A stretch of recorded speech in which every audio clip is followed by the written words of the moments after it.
Goeiedag almal en baie welkom by vandag se Katekese boodskap. Vandag doen ons aanbieding 22 wat gaan oor reëls vir die pad.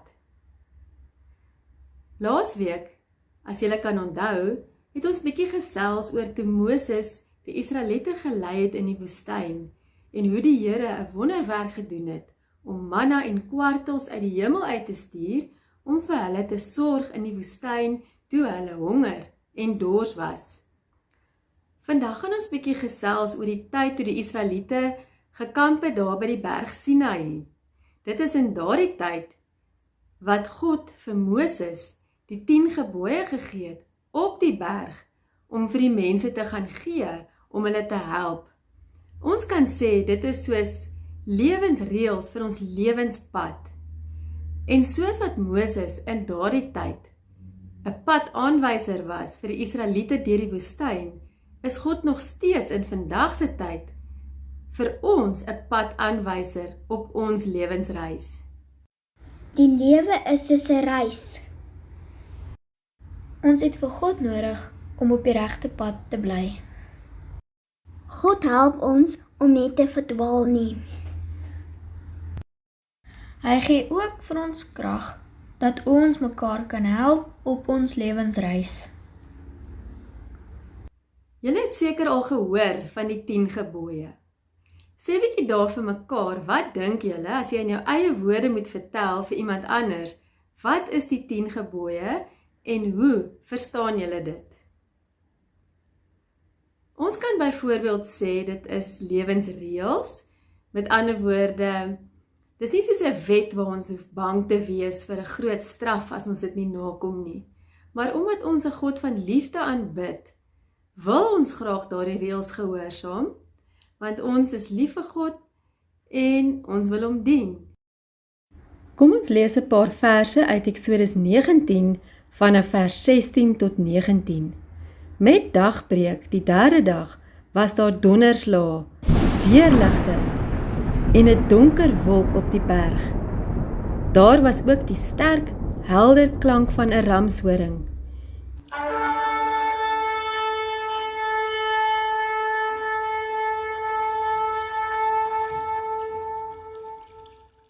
Die hele volk in die kamp het gebewe. Toe het Moses hulle uit die kamp laat uitgaan om voor God te gaan verskyn en hulle het by die voet van die berg gaan staan. Die hele Sinaï berg het begin rook toe die Here in vuur daarin afkom. Die rook het opgetrek soos die rook van 'n oond.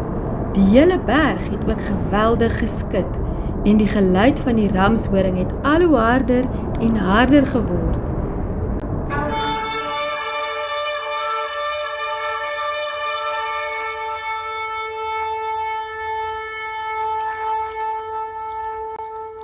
Moses het gepraat en God het hom in die donderslae geantwoord. En dan Eksodus 20 vanaf vers 1, toe het God al hierdie gebooie aangekondig. Die eerste 4 gebooie gaan oor lewensreëls wat fokus op ons verhouding met die Here. Die tweede gedeelte van die 10 gebooie, die volgende 6, gaan oor lewensreëls wat fokus op ons verhouding met ons medemens. In Eksodus 20 vanaf vers 2 lees ons: Ek is die Here jou God, wat jou uit Egipte uit die plek van slawerny bevry het. Jy mag naas my geen ander gode hê nie. Jy mag nie vir jou 'n beeld of enige afbeelding maak van wat in die hemel daarbo, of op die aarde hieronder, of in die water onder die aarde is nie. Jy mag hulle nie vereer of dien nie, want ek, die Here jou God, hy is onverdeelde trou aan my. Dan in vers 7, jy mag die naam van die Here jou God nie misbruik nie, en in vers 8, sorg dat jy die Sabbatdag heilig hou.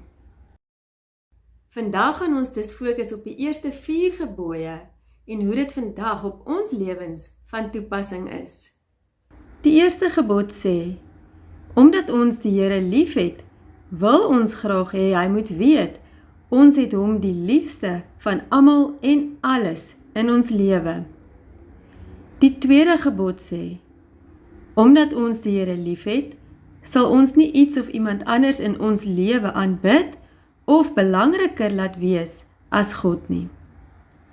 Die derde gebod sê, omdat ons die Here liefhet, is sy naam vir ons belangrik en kosbaar. Daarom wil ons nie sy naam op 'n lelike manier gebruik nie. Die vierde gebod sê, omdat ons die Here liefhet, wil ons Sondae rus en ontspan en nie so hard werk soos op die ander dae van die week nie. Ons wil saam met ander kinders van die Here bymekaar kom en hom aanbid by die erediens en by die kategese en so in lockdown sommer by die huis of waar ons ook al is. Onthou, God is ons betroubare padaanwyser.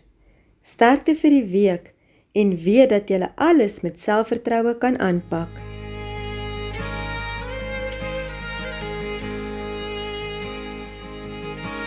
Totsiens en ons sien julle almal weer volgende keer. Bye!